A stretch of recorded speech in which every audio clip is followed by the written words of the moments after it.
Yang terhormat Bapak-bapak, Ibu-ibu, salam Pancasila. Bapak-bapak, Ibu-ibu yang melihat video saya ini, tolong jangan lupa subscribe, like, dan di-share. Sifatnya gratis. Saya akan mengomentari Edi Prabowo, Menteri KKP, ditangkap KPK terkait menerima uang miliaran dari pengusaha.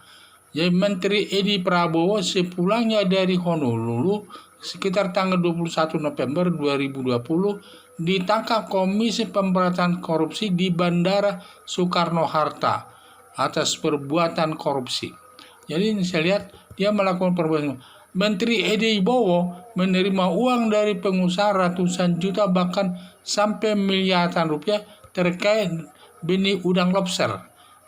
Terkait ini benih udang lobster.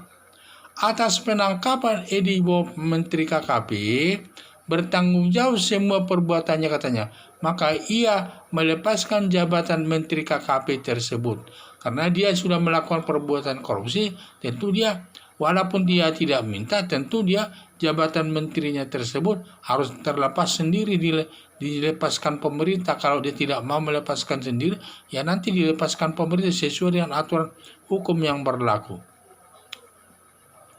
Dilihat dari perbuatan korupsi yang dilakukan Edi Prabowo, yaitu perbuatan pidana, itu merupakan perbuatan pidana. Perbuatan pidana korupsi ini kalau dilihat dari seluruh hukum pidana terkait dengan pidana korupsi ini ada dua jenisnya. Satu, perbuatan korupsi yang merugikan keuangan negara. Diatur dalam pasal 2 Undang-Undang Nomor 31 Tahun 1999 tentang pemberantasan tindak pidana korupsi, melanggar pasal 2 yang ancaman hukumannya itu hukuman mati seumur hidup dan hukuman badan maksimal 20 tahun. Jenis kedua yaitu perbuatan korupsi dalam bentuk gratifikasi, yaitu menerima sejumlah uang dari pengusaha yang berhubungan dengan jabatannya. Dalam hal ini tidak ada kerugian keuangan negara.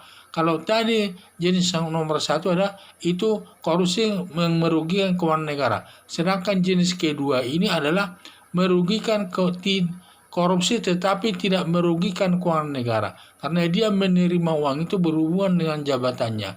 Dan juga di mana dalam hal ini perbuatan korupsi dalam bentuk gratifikasi yang dilakukan Edi Prabowo. Jadi perbuatan korupsi yang dilakukan Edi Prabowo ini adalah perbuatan korupsi dalam bentuk gratifikasi, yaitu dia menerima sesuatu uang dari pengusaha terkait dengan jabatannya. Sehingga dari pengusaha dia menerima uang itu dari pengusaha ekspor benih udang lobster. Perbuatannya daripada Edi Prabowo ini melanggar Undang-Undang Nomor 20 Tahun 2021 tentang pemberantasan tindak pidana korupsi yang diancam dengan pasal 5 dan pasal 11 yang ancamannya hukuman masing-masing hukuman 5 tahun. Tetapi khusus pasal 5 ini dalam ayat 1 ayat 2 di mana si pemberi uang dan juga si penerima uang sama-sama dihukum, yaitu baik sebagai pengusaha dia maupun sebagai Edi Prabowo sebagai menteri, dia sama-sama dihukum karena pemberi dan penerima uang itu sudah dihukum sama-sama.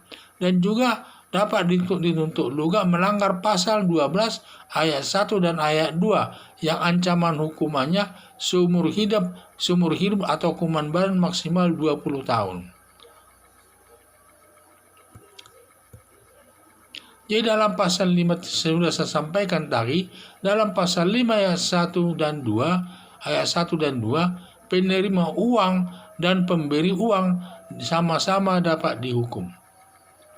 Dalam hal ini penerima uang adalah Edi Prabowo. Dia selaku menteri untuk memperlancar urusannya dan sehingga dia dikasih uang sehingga diterimanya. Sedangkan pemberi uang adalah pengusaha yang bertalian dengan ekspor lobster tersebut. Dan karena dia memberikan uang agar usahanya itu licin dapat dipenuhi oleh menteri. Ini namanya adalah korupsi dalam bentuk gratifikasi. Jadi si pemberi uang maupun si penerima uang sama-sama dihukum, ancamannya 5 tahun. Edi Prabowo dihukum hakim agar hakim menghukumnya sesuai dengan perbuatannya. Jadi saya lihat Edi Prabowo ini supaya dihukum hakim karena dia sudah sebenarnya dia selaku menteri baru belum satu tahun sudah melakukan perbuatan korupsi dengan berbagai cara, dengan merubah tata ekspor daripada lobster tersebut, benih lobster tersebut, sehingga dia mendapat keuntungan dari situ, sehingga tindakannya itu adalah perbuatan melanggar hukum, sehingga karena dia menerima uang dari pengusaha itu merupakan perbuatan korupsi yang melanggar pasal 5, pasal 11 dan pasal 12 ayat 1 dan 2. Yang ancamannya maksimal yang paling tertinggi adalah pasal 12 ayat 1 dan ayat 2, yaitu hukuman seumur hidup dan hukuman badan maksimal 20 tahun. Jadi itulah saya baiknya KPK nanti menuntut daripada Edi Prabowo ini supaya sesuai dengan perbuatannya dan dihukum tinggi sesuai dengan perbuatannya. Sekian dan terima kasih.